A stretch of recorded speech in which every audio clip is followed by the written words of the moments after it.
Hello, ഇന്ന് ഞാനിവിടെ തയ്യാറാക്കാൻ പോകുന്നത് ഒരു ഷെയ്ക്കാണ്. ഷെയ്ക്ക് എന്ന് പറഞ്ഞാൽ വളരെ ഈസി ആയിട്ട് തയ്യാറാക്കാനും പറ്റും, അതേ സ്ഥാനത്ത് നല്ല ടേസ്റ്റുമാണ് ഇത് കുടിക്കാൻ. ഗസ്റ്റിനെല്ലാം സെർവ് ചെയ്യാൻ പറ്റിയ ഒരു ഷെയ്ക്കാണിത്. അപ്പോൾ ഈ ഒരു ഷെയ്ക്ക് എങ്ങനെ ഉണ്ടാക്കിയെടുക്കുന്നതെന്നുള്ളത് നമുക്ക് നോക്കാം. അപ്പോൾ വീഡിയോയിലേക്ക് പോകുന്നതിന് മുന്നേ എൻ്റെ ചാനൽ സബ്സ്ക്രൈബ് ചെയ്യാത്തവരൊന്ന് സബ്സ്ക്രൈബ് ചെയ്തതിന് ശേഷം അടുത്തുള്ള ബെൽ ബട്ടൺ ക്ലിക്ക് ചെയ്ത് ഓൾ എന്നുള്ള ഓപ്ഷൻ കൂടിയും ക്ലിക്ക് ചെയ്യുക.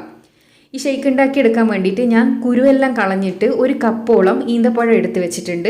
നമുക്ക് ഒരു കപ്പ് ഈന്തപ്പഴം ആവശ്യമായിട്ടുണ്ട്. അപ്പോൾ ഇതിൻ്റെ മധുരമെല്ലാം നോക്കിയിട്ടൊന്ന് വെക്കണം. പിന്നെ രണ്ടാമത് വേണ്ടത് നമുക്ക് പഴമാണ്. പഴം ഇവിടെ ഇതിന് ഫിലിപ്പീൻ പഴം എന്നാണ് പറയുക. നമ്മളെ നാട്ടിൽ റോബസ്റ്റ പഴം, അല്ലെങ്കിൽ ചെറിയ പഴം എടുത്താലും മതി. എന്നാലും നാടൻ പഴം എടുക്കരുത്. ഒന്നിക്കണ്ട റോബസ്റ്റ പഴം എടുക്കുക, അല്ലെങ്കിൽ നമ്മുടെ ചെറിയ പഴം എടുക്കുക. പിന്നെ വേണ്ടത് കുറച്ച് ഐസ് ക്യൂബ്സ് എന്ന് പറഞ്ഞാൽ പാല് ഞാൻ നമ്മുടെ ഐസ് ട്രേയിൽ വെച്ച് ഫ്രിഡ്ജിൽ വെച്ച് കട്ടാക്കി എടുത്തതാണ്. അങ്ങനെ ആക്കിയെടുക്കുക. ഇനി ഈ മിക്സിയുടെ ജാറിലേക്ക് നമുക്ക് 2 പഴവും അരിഞ്ഞിട്ട് കൊടുക്കുക. ചെറിയ പീസസ് ആയിട്ട് അരിഞ്ഞിട്ട് കൊടുക്കുക. 2 പഴം അരിഞ്ഞിട്ട് കൊടുത്തതിന് ശേഷം നമ്മൾ റെഡിയാക്കി വെച്ചിരിക്കുന്ന 1 കപ്പ് ഈത്തപ്പഴം ഇതിലേക്ക് ആഡ് ചെയ്ത് കൊടുക്കാം. ഇനി നമ്മൾ പാൽ കട്ട കൂടി കംപ്ലീറ്റ് ഇതിലേക്ക് ആഡ് ചെയ്ത് കൊടുക്കുക.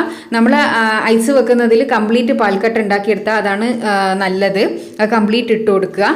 അതിനുശേഷം ഇതിലേക്ക് നമുക്ക് പഞ്ചസാര ആഡ് ചെയ്ത് കൊടുക്കുക. പഞ്ചസാര ആഡ് ചെയ്യുമ്പോൾ ശ്രദ്ധിക്കണം, പഴവും ഈത്തപ്പഴവും നല്ല മധുരം ഉണ്ടെങ്കിൽ പഞ്ചസാരയുടെ ആവശ്യം തന്നെ ഇല്ല.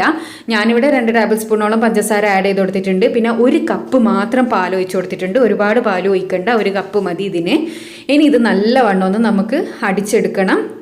പാല് 1 കപ്പ് മാത്രം മതി കേട്ടോ. 1 കപ്പിന് 2 ഗ്ലാസ് കിട്ടും. ഇനി ഇതാ ഞാൻ ഈ 2 ഗ്ലാസ്സിലേക്ക് നമ്മുടെ ജ്യൂസ് തയ്യാറാക്കിയത് ഒഴിച്ചു കൊടുക്കുന്നുണ്ട്. നല്ല അടിപൊളി ജ്യൂസ് ഇവിടെ റെഡി ആയിട്ടുണ്ട്. വളരെ പെട്ടെന്ന് തയ്യാറാക്കി എടുക്കാൻ പറ്റുന്ന, അതേ സ്ഥാനത്ത് ഭയങ്കര ടേസ്റ്റാണ് ഈ ജ്യൂസിന്. നിങ്ങളെല്ലാവരും ട്രൈ ചെയ്ത് കൊടുക്കുക. പഞ്ചസാര ഇല്ലാണ്ട് തന്നെ ഇത് കുടിക്കാൻ നല്ല ടേസ്റ്റാണ് കേട്ടോ.